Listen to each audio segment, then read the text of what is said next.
ومنهم أميون لا يعلمون الكتاب إلا أماني وإن هم إلا يظنون فويل للذين يكتبون الكتاب بأيديهم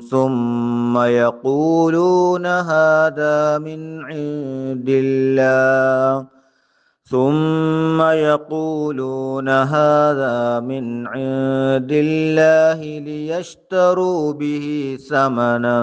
قليلا فويل لهم مما كتبت أيديهم وويل لهم مما يكسبون